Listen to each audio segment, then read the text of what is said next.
Holy Spirit. But another thing that has really just been inspiring for me is how you live your life. Like, tell us how your life has been for the past few years.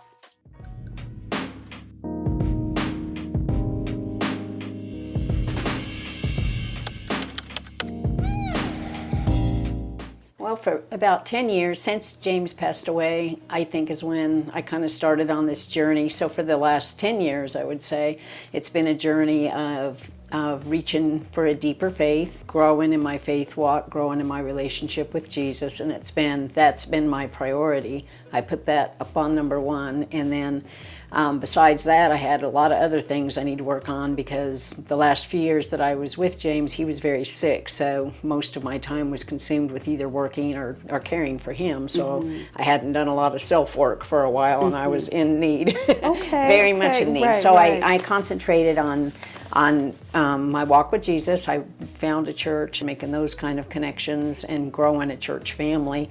And then I grew a small friend circle of faith and people that would hold me accountable, that I could be honest and real with. And I started that because I really didn't have that of my own either. And then I'm diabetic, so I went on a health journey, and I wanted to do everything in my power to get healthy. I needed to lose weight. I needed to change my eating habits. I met with a nutritionist, so I started on that health journey. So it was like a spiritual journey happening and a health journey. And the company I work for, I was growing a work family there too and making connections there too. And I love animals. I'm an absolute avid dog lover. Animals of all kind, but I have a special place in my heart for shelter dogs. So he showed me where I could volunteer. I couldn't have a dog because I have a little apartment, and my life just isn't really conducive to having a pet right now, or a dog anyway. They require more than I'm able to give. More, yes. So, but I love them. So he showed me where I could go, and I could volunteer to do what they call doggy field trips. And so you just go to the shelter. So on Saturday when I was off, I would go to the shelter and pick up a dog, put it in the car, and go off to my favorite park that I go to. I thought, I'm going to go walk anyway, might as well bring a little friend with me, right? So that became my Saturday thing that I would look forward to. And it did the dogs good to get out of the shelter for a while and get some exercise and some love. And it solved my whole, they gave me my puppy dog time, so it seemed like a really good fix. It was very rewarding. So I did that for, I think, 3 years. The last 3 years I've done that. I know you walk nearly every Saturday. I walk every day. But every day? Yeah, unless it's raining. Really? Which down here is a lot. Sometimes I did not know that. Days. Yes. So it's an everyday thing? Yes, I go after work every day. I go to the park and walk. And about how... just once. I go.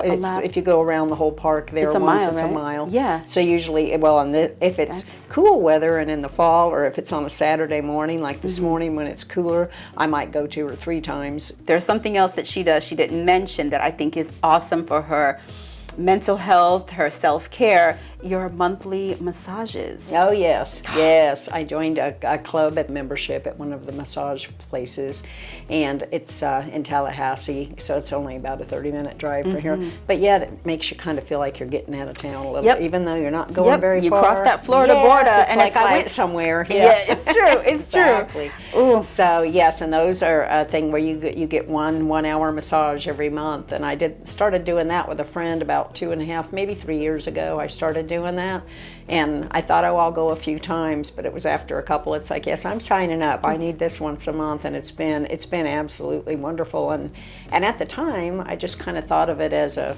sort of a self-pampering thing, so I kind of was a little bit leery. It's like, I don't know if I want to really commit to that, but it is to some extent, but it also has a lot of health benefits, and it does. It gets even just for your toxins, and for muscle health. Right. And then you also think about just stress management. Right. Just that time to just lay there and literally not think about anything. Right. Yeah. So that's something that, when you'll post ever so often, not all the time, but ever so you'll post about that. And I'm like, I need to really invest. I do. I need to. That would be, and I'm sure hubby would be like, signing up as well, So we just kind of go on alternating Saturdays. I think a lot of the men like it.